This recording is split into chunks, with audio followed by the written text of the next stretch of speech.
shattered to unbreakable. Listen here, sweet sister. Whether you think you have one little crack or you are shattered into a billion pieces, this podcast is going to give you the resources, tools, and skills to help piece yourself back together to form a beautiful, unique, solid, and unbreakable masterpiece. You are listening to Shattered to Unbreakable, the Reclaim podcast. Let's talk. Hey everybody, welcome to another episode of Shattered to Unbreakable. You know me, I'm your host, Brandy Babin, and if you've been listening for any amount of time, you also know Bre. Bre is our relationship coach, relationship guru, relationship expert. We love Bre, and she also did an EFT tapping episode, so if you haven't listened to that one, that's a gold mine. You got to go back. But welcome, Bre. Oh, I'm so happy to be here. Always happy to be here. I know, me too. So Lucid Living with Bre, I'll put all of her information in the show notes as usual. But Bre is here to help us with one of our falls for season 4, and that is life after a breakup. So we're not necessarily talking about divorce. That'll be another episode. We're talking about a relationship where, you know, boyfriend, girlfriend, but still long term. Like sometimes those feel like you're married. And feel like a divorce. And Bre and I were just talking about that. But we're talking about boyfriend, girlfriend, long-term, short-term breakup. So I am going to start with the breakup itself and what kind of emotions are normal and what kind of fears are normal, what kind of thoughts are normal. So Bre, if you would be so kind to lead us through what is normal in a breakup. Yeah. It's normal to feel like in like a big broad term. Yeah. Breakups are never going to feel good, even if you're breaking up with somebody who you know you're better without, or you know they're better without you. You just know the dynamic is not, you're not compatible. Right. This person has occupied space in your life. And when that person is gone, there's a void there. Yes. And in the void, there's grief. So you don't have to hate the person in order to break up with them. You can break up from a place of love and just be like, I don't see this going anywhere, or I don't feel like you're my life partner. Right. And sometimes that's harder when there's not a thing to be angry about. Yes. But in any way that you cut it, there's going to be grief involved. And we know that grief is very unpredictable and uncontrollable, and you have a range of emotions. Yeah. So you might be feeling relief one day. You might be feeling sadness one day. You might be feeling guilt one day. You might be feeling fear one day. You might be totally second guessing your decision another day. Or this might all happen in one day. Like right. In 1 hour. Really be on the roller coaster. Yeah. I find that when I listen to playlists on my phone, like if I'm just going through a transitional stage in my life, I really can't listen to a playlist. I have to pick a genre or a mood and like create a playlist for just that mood, or else my emotions are all over the place. Mm-hmm. Mm-hmm. And do you have specific playlists for specific breakups? Yeah, I do. And when those come on accident, like just on a shuffle or something, I'm like, it puts me right back in that experience. And I'm like, whoa, that was, 15 years ago, but wow, right. We're right there. I know music is a strong predictor of emotions and it hangs on. So careful what you listen to. Yes. Yes. What have you been feeling? What sort of like are you feeling might not be normal? Oh, well, for me, so big news for everyone. Not everybody knows, but Corey and I have broken up. And so we're just in different seasons in life right now, and found that out slowly and painfully through, we had some amazing years where he was my best friend, and it was a strong connection, and it was really fun and really exciting. And I got dopamine and I got oxytocin and, all the feel good stuff. And it carried me through some really tough times. And then as we, got into the reality of a long-term relationship, we started realizing that it just wasn't the right season for us. And so I guess the feelings for myself that feel abnormal are the shutdown of emotions, the lack of feeling sometimes, where I feel numb and I'm looking at him and he's expecting me to be like emoting anything. And I'm just staring at him with a blank stare, like, what do you want me to say? I don't know what to Yeah. say. Like, I don't feel anything right now. But Hmm. to be fair, I broke up with him in my heart 8 months ago. Yeah. I felt all the feelings back then. I cried, I was angry, I was in denial, and then I accepted it. And once I accepted it, I was like, enough dragging this on, it's got to end.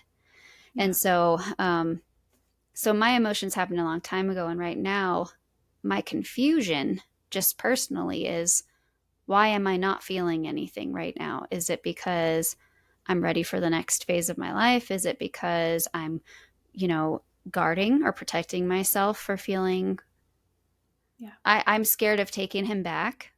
I don't want Hmm. that because I have a history of forgiveness and taking people back, and it never changes. No matter how many promises they make and how Yeah. sincere they are and how much effort they put in, it does not change. It might for a little bit, but it doesn't Hmm. change long term. So I think part of my shutdown might be fear of wanting to give him that second chance, Yeah. right? And knowing that I shouldn't or don't Hmm. want to. I don't want to, so, Yeah. but anytime I talk to him face to face, I'm like, but then I also don't feel anything for him anymore. So that's another issue. So yeah, Yeah. personal coaching session live with you right here. But those And I'm are, sorry if I brought that up before. no, you're The news is fine. news to the listeners. You're totally fine. It's okay. I was going to say it Yeah. anyway. So it's a Yeah. good thing to talk through live, with everyone. But Mhm. yeah, that's my personal struggle is like, what should I be feeling? Should I be feeling something? Is it normal not to feel? You know how I am. I have checklists. Like, I want to do everything right. So, Yeah. which order am I in grief? And I want to make sure I'm following the order. So, Oh, girl, I totally resonate. And for us type A women, this is the hardest experience because there's no predictability. yeah, And everything that you're feeling is exactly what you're supposed to be feeling. that is what So, people need to know. Did you guys hear that? Everything that you're feeling is exactly what you're supposed to be feeling. yeah. Some days we are blocked off. Some days we're disconnected from our feeling for whatever reason. And Hmm. other days it might hit you like a ton of bricks. Yeah, And the hard part is not being able to predict like how Monday's going to be versus how Thursday is going to be. right. And so my advice for people going through grief is to meet whatever emotion is there and welcome that emotion. So Mm, on the days that you're feeling happy or fine, like let that be okay. There's not a should, I should be feeling angry, I should be feeling sad, because tomorrow you might be feeling angry or you might be feeling sad. right. And when that comes, it's another wave of emotion that we welcome, because when we allow that to be, it can move through our body and process the way that it needs to.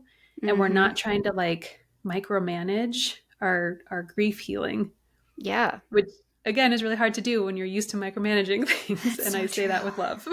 Yes, and I want to Yeah. point out that if you don't feel those feelings, they do get stored in your body as pain and Yeah. chronic issues later. Yeah. I've had experience with that too. Yeah. And it's ironic, right? We're like, we don't want to feel the sadness and anger. But when we're feeling okay, we're like, well, what's wrong with me? Yeah. It's like, that's what we want. But we feel like somehow we're damaged because we aren't crying all of the time. So Yes. there's really not a pleasurable piece in grief. It's more of Right. just an acceptance of today I feel okay, tomorrow I don't feel okay, and just kind of riding those waves with a lot of compassion for yourself. Yeah. That's so good. Yeah. What is your advice on continuing the conversation? Like Corey and I have had this breakup conversation 5 times now. Oh, Like it's painful each time for both yeah, of us. So yeah, I'm not understanding why he keeps wanting me to say it over and over again. yeah. Does he give you any reason of what he's looking for? Um, I know, so it's a little contradictory. At first, it's like, I'm not doing this for you, I'm doing this for me, because he's totally turning his life around, right? He's like all these goals and he's literally becoming the man I needed a year ago. And Yeah. so he's like, I'm going to do all these things, and it's not just words this time. I'm really going to do it, and I'm going to show you. And I'm like, but don't do it for me, do it for you. He's like, no, I'm doing it for me.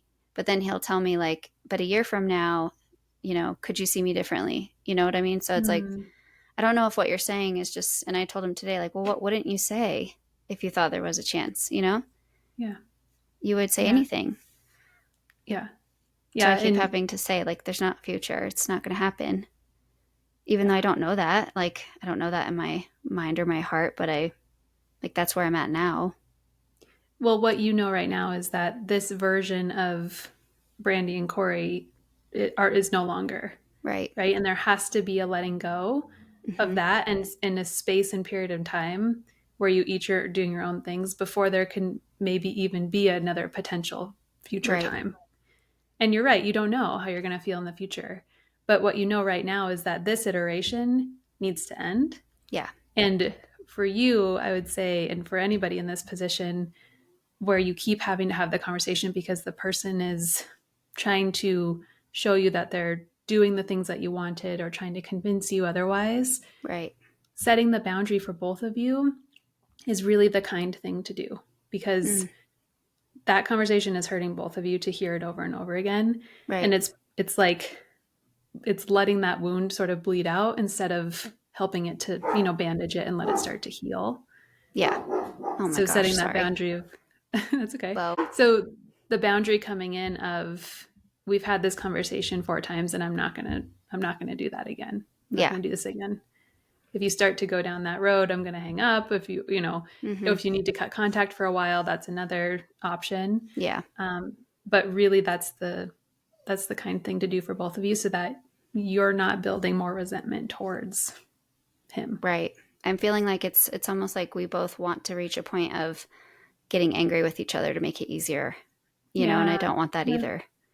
Yeah. So, okay, so let's flip the switch and go to the side where you're the one being broken up with, and you pictured your whole life with this person, and you pictured being, getting married and having this amazing experience, and then it's just shattered, and you think, but I can be better, but I can do better, just give me a chance.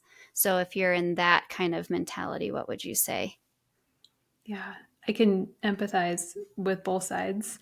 The ex before my toxic relationship was a very sweet man and broke up with me in a very blindsided way, where I Mm, thought we were totally fine. And then he came over one day and was like, I can't do this anymore and it's over. And I was like, what?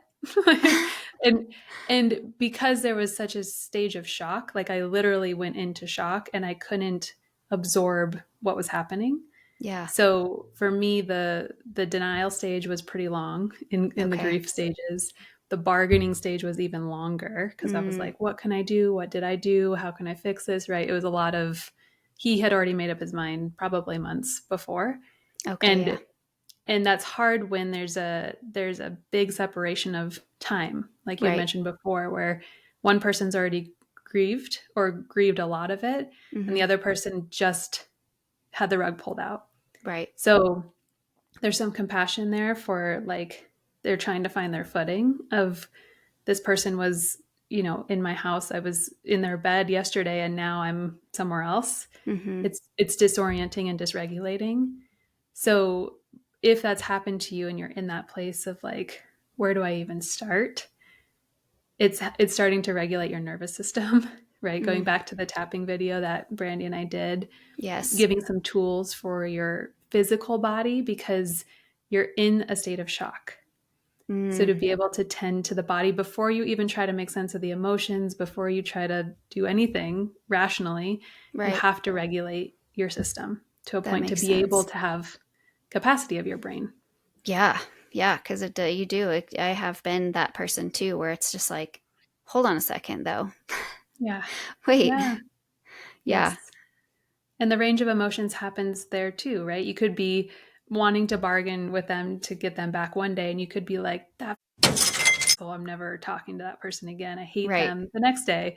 And then it's such a whiplash experience in grief because, again, we don't have that Mm, roadmap of exactly what it's going to look like and to plan for it. And it hits you at the most inopportune times in the biggest ways. right. Yeah. I remember thinking that's happened to me. I can think of one big instance where I don't even want to wake up tomorrow.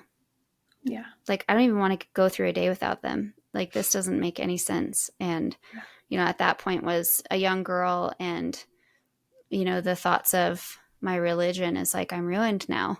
No one's going to want me. Yeah. So that was another piece of it that was really hard. But yeah, it's definitely, especially if you've found a lot of your identity in your person that you were with, and then you Yeah. have to find out who you are without them. Yeah. Yeah. When you've put all of your eggs in one basket, as it be, right? Mm-hmm. When that basket goes away, you're left with not just the ending of a relationship, but the ending of who you were, because the relationship was the definition of who you were. Yes. Yeah. And this happens and is especially painful in codependent relationships, where you really do enmesh and you really do conform to the other person, and you become whatever they want you to become, or whatever you think you need to become in order to please them or not walk on eggshells, or whatever the Right. purpose. And so without that relationship feedback, you're lost. You don't know Yeah. who to be when someone's not telling you who you should be. Right. Oh, and it's so hard. And you don't It's even so sometimes don't even realize you've gotten there until it's done, and you're like, it's like Runaway Bride. Like, what kind of eggs do I like? I don't yes, even know. yeah, You yeah, know? yeah, Okay, so yeah. let's oh, go ahead. I literally, after I got out of my toxic relationship, because that was an extreme example of narcissistic abuse, where it was not just the enmeshing, but it was the chipping away of my sense of self and the loss of Mm-hmm. my identity and all of the things. Yeah. But I remember making a list, because my therapist was like, "Well, what do you like?" And I was like, "I don't know." What does that even mean? Like, I like my friends. And she's like, what do you like to do? What do you like to eat? And I had a list it's still in my phone, Oh my of gosh. anytime I would do something that felt okay or Yeah. pleasurable on some level, I would write it down. Oh my It's like, I gosh. like coffee. I like dark chocolate. I Mm. like going for a walk around the neighborhood. And it was so basic, but it Yeah. was it was the first time that I had really like put any sort of like conscious attention onto that, so that Mm-hmm. I could understand what it was that I liked to do. That is so crazy. I love it.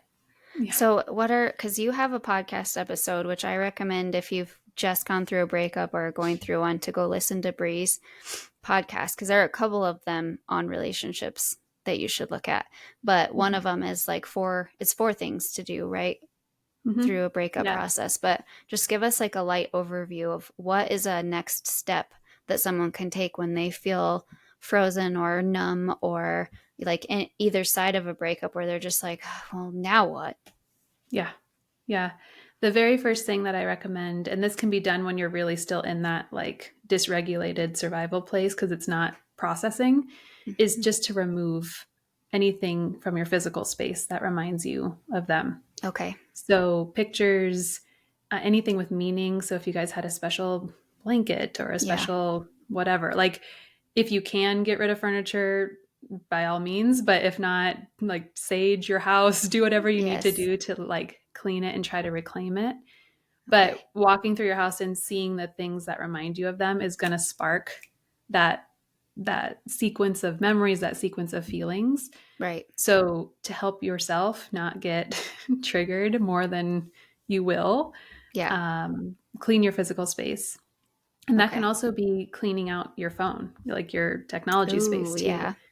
Turn off your Google folder, your Google Photos like Oh, memories, yes. That is such good advice. because that is like a special form of torture that Right. comes from your device, Yeah. where it's like, look at how happy we were. And of course we look back at pictures, and the part of our brain that remembers nostalgia, or that takes us to nostalgia, is often greater than the one that remembers what was actually happening in those photos. Yeah. Makes especially sense. in that especially in that Yeah. And like you so said in your podcast, you don't take pictures of the bad times. no. You're just remembering the good times. Yeah. Yeah. Yeah. So taking off the things that can pop up without your consent. If you need to go back through and put like all the pictures of that person in a special folder and hide it, like you don't Mm-hmm. necessarily have to delete it forever, but just get it out of your immediate space. Right. And that goes for social media too. Like maybe mute them for 30 days or longer, or unfollow, whatever you need to not, again, be out of control of the reminder Yeah. in them, because there's So good. enough things that are out of your control. Let's do some things that you have Yes. control over. So true. Yeah. Okay, so Yeah. that's good advice. Get all Yeah. the reminders of them out of your immediate environment. Yep. Okay. And then once you feel a little bit more grounded and you're not as, and this can be day to day, right? Some days are way more emotional than others, but to start to help your mind come back into the reality of what the relationship was. So even if you were the person who got broken up with, Mm-hmm. making a list of what wasn't working in the relationship, what were Okay. the things that you were constantly arguing about, or the qualities that you tried to convince yourself that you were okay with, but really bugged the shit out of you. The things that the data points that you can Okay. refer back to when you're like, I've lost the love of my life and he was perfect. Yeah. Well, is that true? Like let's look at the list. Yeah. And this isn't a list necessarily to badmouth your ex or to make him look like a terrible person. It's just bringing you back into the reality of maybe this wasn't all like sweet roses. Maybe there were some thorns in this Mm-hmm. relationship. Right. And you That can makes you can sense. revisit like old journal entries too, if that's helpful, of just reminding yourself like this is how I actually felt in the Right. relationship, you know, over a period of time or several times, whatever the case is. Yeah. That makes sense. Okay. Yeah. I like that too. And along that line, in the list making category, is who were you in that relationship? What qualities did you pick up? What hats did you put on? What masks did you wear? Mm, How did you tiptoe? How did you dance? Right? Were you able to be the woman that you want to be? The woman that feels authentic to you? Or in what ways were you hiding that because you didn't feel safe or vulnerable enough or whatever yeah. whatever. That's good. Yeah. This also takes a lot of honesty with yourself. So these lists might be things that you start and then come back to. Right. So A running list. a running list. Yeah, I just had this conversation with a client yesterday. She came to the end of the coaching container and she's like, I need to go back and revisit the inventory list of the relationship, because when we made it, she was really fresh out of it and was still Mm, not willing to see the breadth of what she can see now. And okay. she's Yeah. like, I have so much to add to the list. Like, Right. so it may be something that you return to over a period of time too. That's so good. Yeah. And also, maybe in future relationships, you can look at that as you're just starting to date again and say, okay, I don't want to slip back into this again. I need to Yeah. be aware of who I really am and not Yeah. conform in order to have someone like me. Yeah. Yeah. I have a self-paced course called Find Yourself Again that Mm, takes you through step by step of how to identify your values, your needs, your wants, your non-negotiables, love so that. that you're making those lists in your sober state before you Right. start dating somebody Yes. else. I like that. Your sober state. Yeah. I like Yeah. it. Because love bombing or just the normal part of the beginning of a relationship is exciting and our brain is firing like we're on drugs. Yeah. So oftentimes when you're making your list while starting to date someone, the list morphs and it's like, Yeah. that thing's not that important to me, or Right. I can deal with that thing. So we want to be able to have it be a very sober, like, these are my non-negotiables and I know that from a sober place. Yeah. That's such a good idea. I feel like that happened with Corey and I in the beginning. I was so drunk in love that I overlooked quite a few things, and it just came to light later. And I was like, wait, okay, wait, did I like that? I don't think I like that. But then it was too Yeah. late. Like I already accepted him for who he was. So I was like, well, I don't want to bring that up now. Like Yeah. I knew that going into it. I was okay with it going into it. Why am I not okay with it now? And Mhm. so these things started coming up where I started feeling guilty. Like this isn't his fault. He's been this way this whole time. Why am I Yeah. now not liking it? Why am I noticing it so late? So I really like Yeah. that. When the dopamine and oxytocin settles, it's almost like it was clouding us in some some amount of manner to Mm-hmm. be able to see the real person. And Yeah. as you continue in the dating experience, you're gathering more information about Right. how they're showing up, about their patterns, about their consistencies. And so more things make sense than what they're just telling you in the beginning. Mm-hmm. So it's really important to revisit those lists or some type of like check-in with yourself where you're like, okay, this is who he was in the beginning. How am I feeling about that now? Yeah. Are our values still aligned? Are my needs Right. still being met? Because we're all on our best behavior in the beginning Oh, of a yes. relationship. That's right. Yeah. Yeah. Yep. Okay. So we got that out of the way. What else can people do? We touched on this already before, but giving yourself a sense of control in the grief experience Yeah. by just welcoming each wave of emotion. That's So my because you favorite part. can't, yeah, you can't predict it. You're not going to know. There's no way. There's no secret sauce. There's no secret like understanding of grief. Yeah. Whatever's presenting, just be with that and Mm, drop the shoulds. So if what's presenting is peace for mm-hmm. that day, like let yourself have the relief. Let Yeah. yourself have that moment of, okay, I feel okay. I'm going to be Right. okay. Because you might need to recall on that tomorrow when a wave of sadness hit you and you're like, I'm going to be alone forever. Yeah, I'm over here like I have 4 kids. My Yeah. ex is not fun. I'm 38. Like I'm got wrinkles. I'm sagging in places I used to be kind of hip and happening in. Like I'm not a spring chicken anymore and not the Mm-mm. catch that I would think, and those are all like just little insecurities popping up, but I am afraid of being alone forever. However, there's a part of me that's like, well, maybe it's okay if you're alone forever, or maybe this is like time for you and God to get really close. Yeah. So yeah, I like the idea of welcoming each emotion. Almost like it makes me think of Inside Out. Like each time an emotion Yeah. comes, I'm like, "Oh, hey sadness, nice to see you. Yes. Let's chat." Yes. Yeah. Yeah. The more that you can observe your experience that way in parts of yourself and different emotions that are presenting, the more compassion you can have for that Yeah, part, right? I Because love you're it. inherently not enmeshed with it, you're Yeah. observing it. So you're like, oh, sadness is back. Why is sadness back? Oh, because I'm moving through, having the rug pulled out from under me. That's Hmm. really sad. I feel really sad for myself and like Right. I'm going to let myself feel sad instead of you shouldn't feel sad. You've already felt sad about this. It's been 2 weeks. You should be over him already. Like whatever the Yeah. narrative is. When we So judge true. ourselves, we can't have compassion. So compassion is what we need in order to move through trauma, in order to Yeah. move through grief, in order to move through any feeling that doesn't feel good to feel. Yeah, for real. Okay, I love that too. And then the Yeah. last one is my favorite. That was four. That was the last one? Oh. Yeah. Okay, tell them about tapping then. Well, when you said the fear of being alone, I want to invite you to come to. I'm doing an EFT tapping experience, a sacred Okay. circle, Oh, and it's good. called Alone and at Ease, and that's the topic of Oh, the man. circle.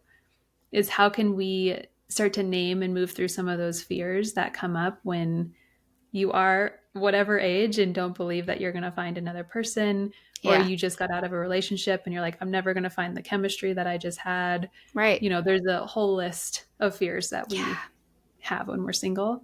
So that would be a good experience for you to come to if you have no idea what tapping is. It's a good intro to that. Amen to that. um, but using tapping on yourself to help regulate your emotions is really beneficial, especially during this really emotionally chaotic period. Right. Especially when your mind is going crazy and you don't have, like, you can't even get a full sentence out sometimes. You're just like, for me, borderline panic attack, like, I need to start tapping. Yeah. And then just stating the feeling, like, my most recent panic attack was failure. I feel like a failure. And so I just Mm-hmm. started tapping and I just started Yeah. saying that over and over. And I had to get through an entire cycle of tapping before I actually could say anything else. Yeah. So it was like, I feel Yep. like a failure. I feel like a failure. I feel like a failure. I feel like the whole Mm-hmm. way through. And I was like, I don't know why. I feel like a failure and I don't know why. Yeah. And then I was starting to go through each, like, I feel like a failure as a mom, as a girlfriend, as an employee, like all the things. The only place I don't feel like a failure is my faith. And then I was able to rest in that. Like, Mm. that's a great place to not feel like a failure. Yeah. because that place can bring forth all the strength and humility and compassion and nurturing I need to be great in all these other areas. And then Yeah. started realizing the only thing that was making me feel like a failure is overwhelm, and that I wasn't asking for help. Like that's what tapping Mm. got me to. I was Yep. borderline panic attack to very peaceful and feeling like, oh, I just need to ask for help. Yeah. So Yes. simple. Well, simple once you can access it, right? Yes. But what tapping does is it helps you go from that really triggered survival state to a place where you have more bandwidth to understand what's happening. Mm. So when we're triggered, all of our resources are going to the part of our brain that are going to help us survive. So the Mm-hmm. fight, flight, freeze, and fawn. We have four Yep. options in that state. Right. And nothing makes sense. We can't make good decisions, right? We can't make understanding of things because our limbic brain and our rational brain are offline. Yeah. Because the only brain that matters is the survival. Because without that, we die and no other part of the brain, Exactly. you know? And that's how evolution has worked with our Right. body. So we need to bring that down in order to be able to talk through and make sense of what's happening. Right. And that's what you experience with the tapping is the acupressure that you are stimulating on your face and your torso as you're Mm-hmm. talking is helping to regulate the nervous system. It's so cool. So without you having to do anything other than tap on these specific points, you can name what's present while Mm-hmm. you're regulating, and then you can get curious about what's present. And then you That's can find so good. meaning in what's present. Oh, I like how you worded that. Okay, so if you haven't tried tapping, it's and some people think like, "Oh no, is that like that new age energy?" And like, no, there's nothing wrong with this. There's you're not calling on the gods of whatever. It's literally science, Yeah, biology. yeah, It's yes. nothing to do with anything religious or spiritual unless you want it to be, but it's this is just physiological.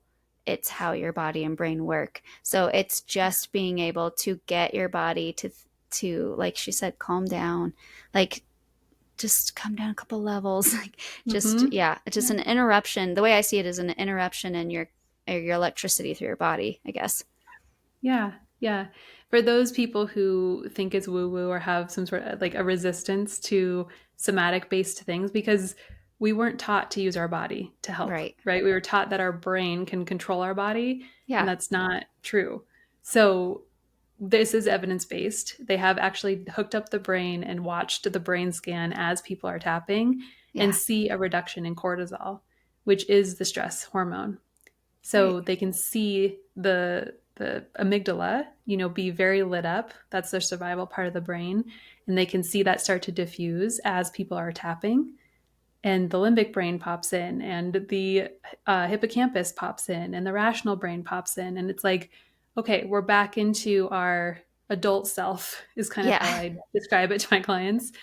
When we're dysregulated, it's our parts, it's our child self, it's our fears, and then when we can access our higher self, our adult self, it's like, you're okay. We just need to ask for Yeah, help. we're gonna be You're like fine. that comforting parent that, or the grandmother that would wrap you in her arms and be like, sweetie, I'm here for you, you Oh, know? I love that visual. Yeah. Yeah. That's so good. Yeah. Well, And it's as so easy. It's so easy. It's such an it is, accessible tool. Yeah. anyone can do it. That's the cool thing. And you can do it for your children. Like, even if your children Mm-hmm. can't do it, you can tap for them. Like, I think that's really cool too. Mm-hmm. My kids, when I start tapping, they're like, what are you doing? Like, just hold still. Hold still, it's working. Yeah. Yeah. Yeah. You're not But they crying. can You're feel the wondering what I'm shift. doing now. Yep. Yeah. Oh, but anyways, yeah, it's fun to poke people. Next time somebody gets really Mm-hmm. upset, just go over there and start poking them in the face. Works every time. I'm just joking. Don't do that. Um, well, thank you, Bre. I think that it's important to um, reach out for help too in these times, which is another reason why I wanted you to come on, because you're an amazing coach. And if anybody's having issues moving through this on your own, Bre has all kinds of levels of coaching, from extremely affordable to very in depth and one on one. So definitely look her up if you need some more work in this area. I'm lucky I pick her brain all the time. Love But it. Yeah. So, relationship coach, not only will she teach you how to get through a breakup gracefully, but she also teaches you how to start dating again in a peaceful way that's going to be a lot more fruitful for you than what you've been trying in the past. Yeah. So, thank Yeah. you again. We always go over because I love our conversation, but thanks for being on. Is there any other thoughts you want to leave them with, and then tell them how what's going on? I know you said a few, but recap what's going on with you and how they can get in touch with you. Yeah, I think just a reminder to be compassionate with yourself, especially in moving through something that's really highly emotionally charged and really unpredictable. Those are Yeah, two pieces where we as humans like kind of lose our shit. So compassion if you're having a compassion. good day, compassion if you're having a bad day. Leaning on your support system is huge, Yeah, especially to like remind you of who you are, remind you of why you left or why the relationship wasn't great.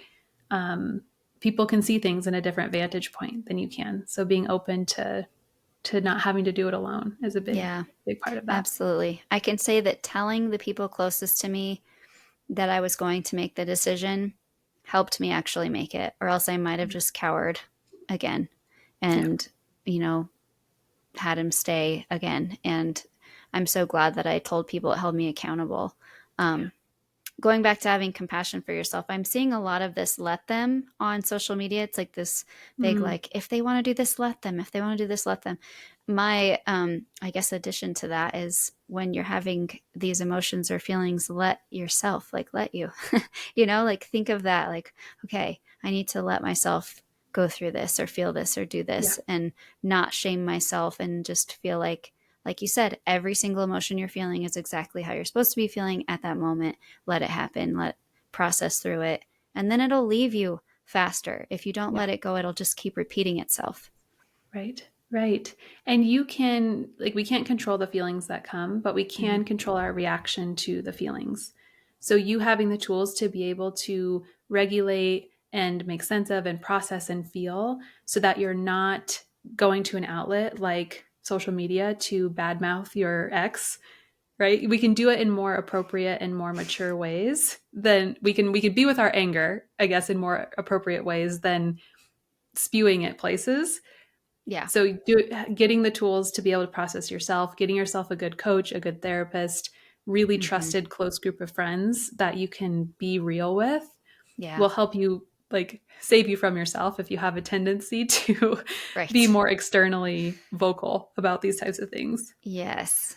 And you Yeah. can't take back words once they're said or posted, so just don't Yeah. don't Yeah. do it.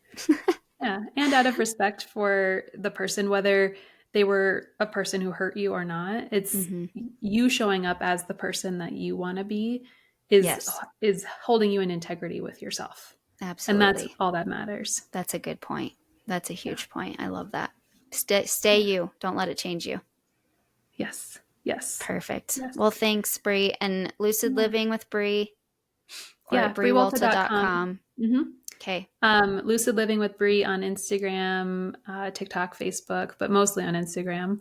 Yeah. And that's where I'll post when I have upcoming events. And if you want to get on my email list, that's a better place to stay informed about my podcast episodes that release every week, events that I'm doing, different offerings that I have. Beautiful. I love it. All right. Thank you again, Bre. I'm going to sign off. You guys stay sparkly and join us next week. Adios. Thanks for hanging out with us today. I just wanted to remind you about the resources we have on the reclaimstrategy.com.